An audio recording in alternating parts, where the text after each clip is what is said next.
سلام به همه شنوندگان عزیز پادکست رشد فردی در شرایط بحرانی. این پادکست در مدرسه زندگی ریک تهیه و تقدیم حضور شما میشه. من امیر لطفی حقیقت هستم، دکترای مشاوره، فوق لیسانس روانشناسی و فوق لیسانس جامعه شناسی در گرایش ارتباطات و انسانشناسی فرهنگی دارم و در خدمت شما هستم. خوشحالم که اولین اپیزود این مجموعه رو با هم شروع میکنیم. در این سری قراره با هم یاد بگیریم چطور در سخت‌ترین شرایط زندگی نه تنها زنده بمونیم بلکه رشد کنیم، قوی‌تر بشیم و به بهترین نسخه از خودمون تبدیل بشیم.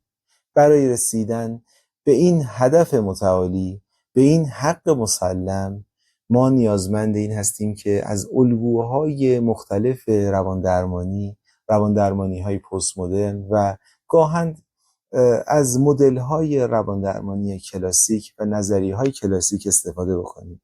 این نظریه‌ها دارای پشتیبانی‌های عمیق و بزرگ پژوهشی هستند و روی هزاران هزار نفر تجربه شدند و تحقیق شدند.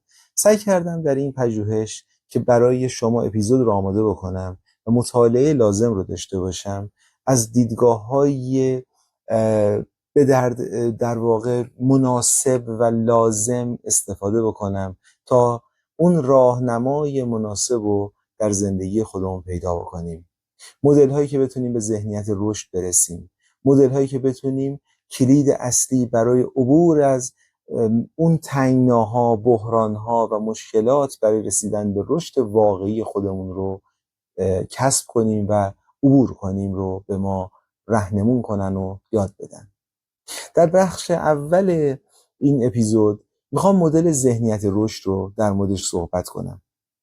اول از همه بیایم درباره مدل ذهنیت رشد صحبت کنیم. این مفهوم از تحقیقات پروفسور دوک، روانشناس دانشگاه استنفورد برآمده. ایشون دو نوع ذهنیت رو معرفی میکنن: ذهنیت ثابت و ذهنیت رشد. ذهنیت ثابت این نوع ذهنیتی که میگه این نوع ذهنیت در واقع باور داره فرد که توانایی‌ها و ویژگی‌های شخصی و ذاتی و ثابت فرد اصلی ترین محور زندگی و ذهنیت اون فرد تشکیل میدن. به این معنا که فرد یا باهوش هست یا نه، کم هوش، یا دارای توانایی‌های متوسطه، یا به طور کلی توانمنده یا توانمند نیست. چیزی قرار نیست تغییر کنه. اما ذهنیت رشد شاه کلیدی است برای موفقیت، برای عبور از بحران‌ها. این ذهنیت به ما میگه که توانایی‌ها و مهارت‌ها رو میشه با تلاش و یادگیری و پشتکار توسعه داد و تقویت کرد. حالا بیایم از خودمون بپرسیم چرا این موضوع برای بحران‌ها مهمه؟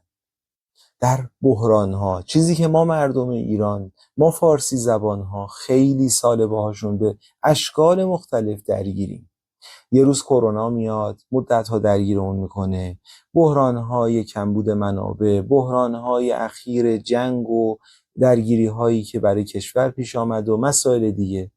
همه مواردی هستن که باید بهشون توجه بکنیم که ما نیاز داریم یک چراغ راه عملیاتی و نه شعاری و نه صرفاً بر مبنای ذهنیت سازی ساده، یک چراغ راه، یک راهنمای مؤثر داشته باشیم برای اینکه به زندگیمون بتونیم رنگ و بوی موفقیت بدیم، چیزی که ما حق داریم در این دنیا داشته باشیم.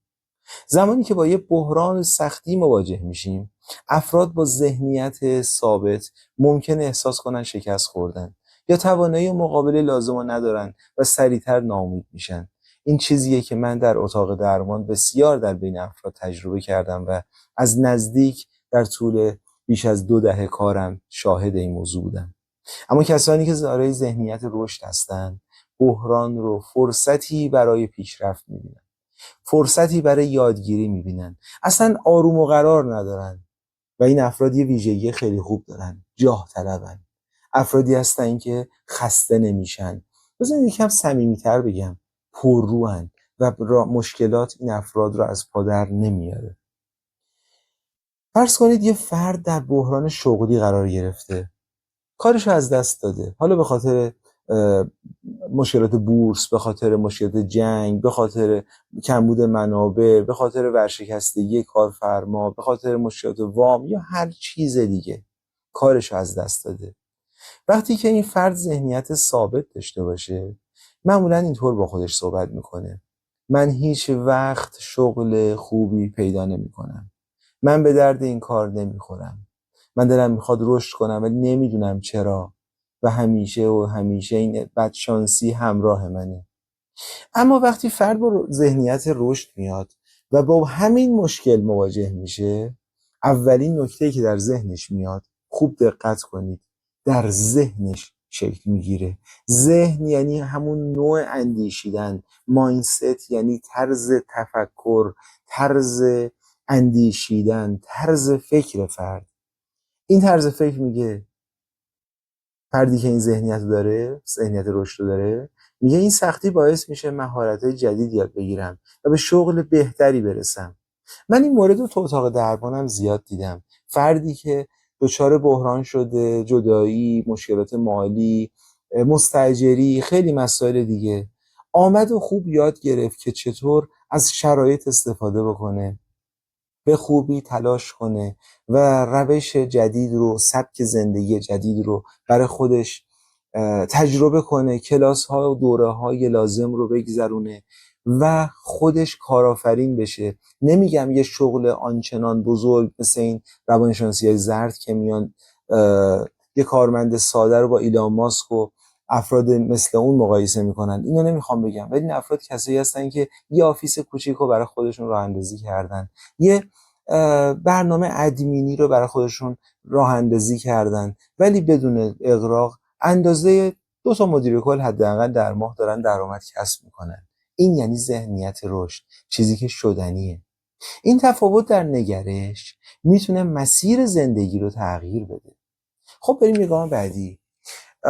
بیس صحبت‌های من پازیتیو سایکولوژی یا روانشناسی مثبت‌گراست. روانشناسی مثبت‌گرا که از دانشگاه هاروارد توسط مارتین سلیگمن و دانشگاه کارولینای شمالی توسط خانم باربارا فردریکسون شکل گرفت و شخصیت‌های مؤثر و بزرگی در این حوزه وارد عرصه شدند.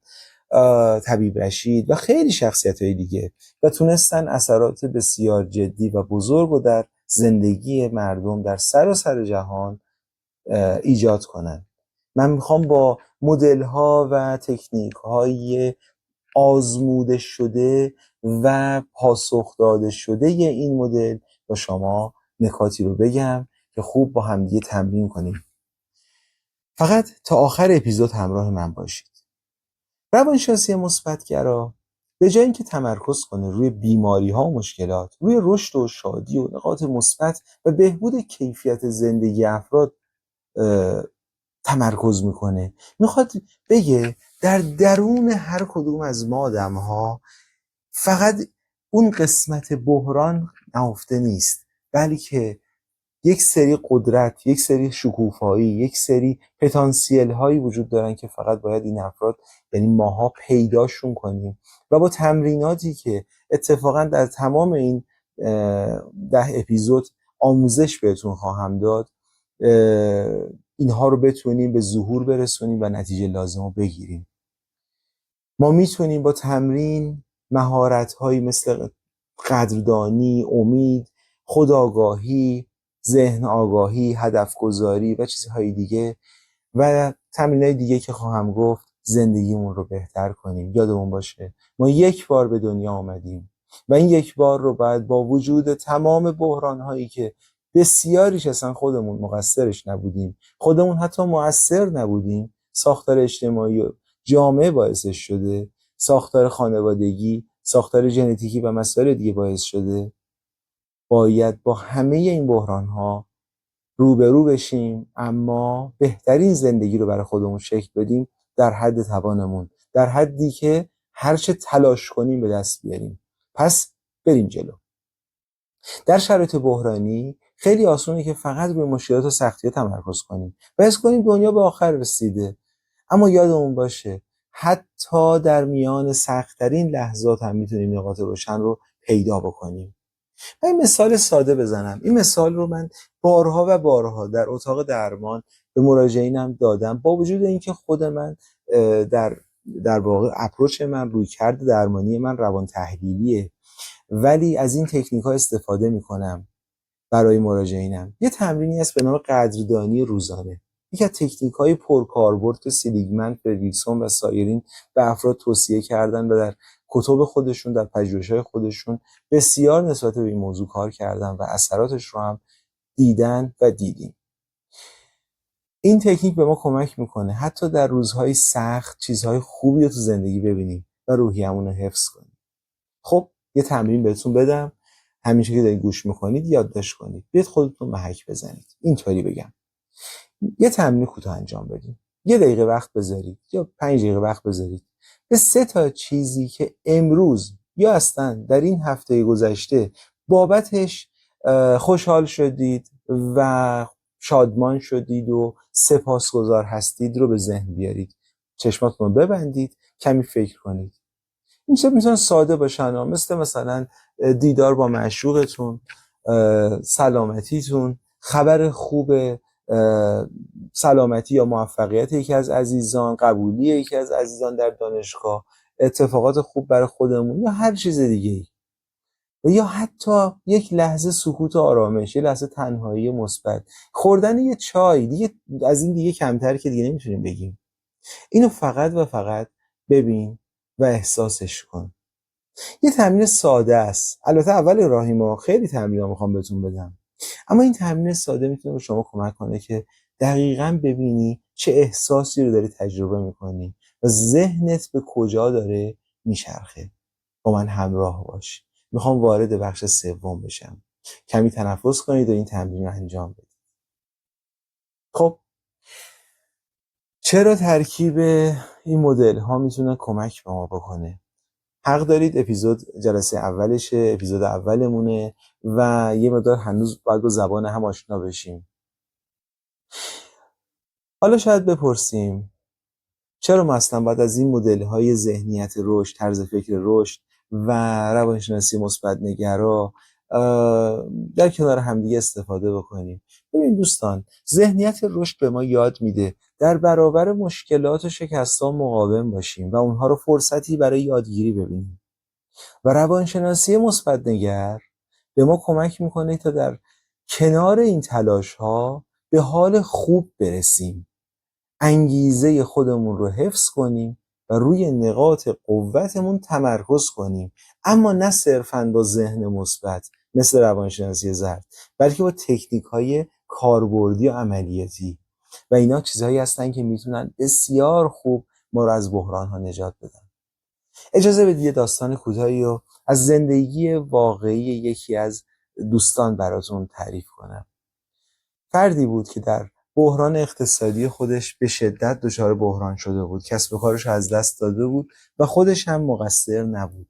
شریکی داشت که یه مقداری اذیتش کرده بود و پولاشو برده بود. خلاصه کاری کرده بود که این بنده خدا در مقابل کوهی از وام و قسط‌ها و اجاره مغازه و دفتر و آفیس و همه تک و تنها بمونه و بره و هیچ وقت هم دیگه پیداش نشه.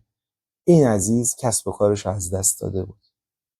اول این فرد مثل هر کس دیگه‌ای کاملا ناامید شده بود، اما بعد از آشنایی با حالا اتاق درمان ما و البته دوره‌هایی که گذرونده بود و این، بذارید صادقانه بگم، با این مفاهیم وقتی آشنا شد شروع کرد به یادگیری مهارت‌های جدید. سختی‌ها بود، فشار بود، فرزند داشت، زندگی داشت، اجاره داشت، اعصاب داغون داشت، جایگاه اجتماعیش پایین اومده بود، خیلی اتفاق افتاده بود، اما پذیرفت که باید با یادگیری مهارت‌های جدید و از اصول و فنون کاربردی این رویکردها استفاده بکنه تا از این خاکریز، از این گودال، از این فشار رهایی پیدا بکنه.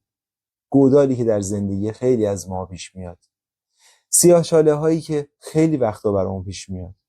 جالب اینجاست که این فرد خودش میگفت من هر روز فقط و فقط قدردانی میکردم، شکرگزاری میکردم، رو اهدافم متمرکز شده بودم، نشستم نوشتم و شروع کردم از این تکنیک‌ها استفاده کردم، تکنیکایی که تو تمام این 10 اپیزود هر قسمتی به شما خواهم گفت و تکنیک‌ها رو ازتون میخوام واقعا یادداشت کنید و تمرین کنید و آثارش رو ببینید و جشن بگیرید. نتیجهش این شد بعد از تقریبا 6 تا 8 ماه تلاش مستمری که کرد، یک کسب و کار تقریبا کوچیکی رو راه اندازی کرده بود. یه روحیه و قدرت بسیار بالایی رو تو خودش مدام تجربه میکرد و ارتقا میداد. روحیش خیلی بهتر شده بود، ارتباطاتش رو عوض کرده بود، تا به آدما میرسید نمیشست از قصه ها و غم هاش حرف بزنه و تونست این مشکلات رو پشت سر بذاره و یک کار ساده رو انداخت. به مرور قسطاش رو داد، قرضها رو داد، اون فرصتی که گرفته بود از اون صاحبان پول، صاحبان در واقع طلبها از بانک، تونستش بر مبنای اون زمانبندی خودش به این قسطا و قرضها بپردازه و خلاصه پرداختشون کنه و یه حال خوب و الان جزو افرادیه که شاید باورتون نشه درآمدش، من هفته گذشته که باش در واقع که نزدیکانش ملاقات داشتم میگفت درآمدش به طرز عجیبی میلیاردی و بالا رفته و واقعا جای شکر داشت. واقعا من خوشحالم از صمیم قلب که این فرد تونست از این تکنیک استفاده بکنه. دوستان یادمون باشه اقبال و شانس و بخت در زندگی وجود داره، نمیتونیم داره انکار کنیم، اما خیلی وقت هستش که باید مثل آب باشیم، هر چه صد جلومون میاد از کنارش راه پیدا کنیم و عبور کنیم و راه جدید خودمون رو پیدا بکنیم. پس بریم جلو. مدل ذهنیت رشد، طرز فکر رشد به ما کمک میکنه این باور رو پیدا کنیم که توانایی‌ها قابل رشدن، قابل ارتقاءن، قابل توسعه‌ان و هر اتفاقی، هر شکستی فرصتیه برای یادگیری و تحول و زندگی جدید و ما مهارت‌هایی رو میتونیم پیدا بکنیم تا در سخت‌ترین شرایط هم روحیه خودمون رو حفظ کنیم. روحیه خودمون رو حفظ کنیم. اینو 1000 بار تکرار کنید برای خودمون. ما باید در مشکلات روحیه‌مون رو حفظ کنیم و روی نقاط قوت و ارزش‌های خودمون تمرکز کنیم. و یادمون باشه ستون‌های اصلی رشد فردی در شرایط بحرانی مایندست رشد و استفاده از تکنیک‌های پازیتیو سایکولوژی است. و ما در این پادکست ها و در این اپیزودها به مرور تمام این تمرین ها رو با مثالای کاربردی کار خواهیم کرد و به خوبی جلو خواهیم رفت. از اینکه تا اینجا همراه من بودید بسیار ممنونم. امیدوارم این آشنایی اولیه با مدل ذهنیت رشد، مایندست رشد و این سبک روانشناسی برای شما مفید و الهام بخش باشه. اگه دوست دارید در اپیزود بعدی صحبت کنیم حتما منتظر شنیدن نظرات شما هستم. مرکز و مدرسه زندگی ریک خدمتگزار شماست و من در اپیزود بعدی در مورد این مرکز یه چند ثانیه‌ای توضیح خدمتتون خواهم داد. از صمیم قلب همه شما رو دوست دارم و امیدوارم که خادم خوبی برای شما باشم. در پناه خداوند باشید.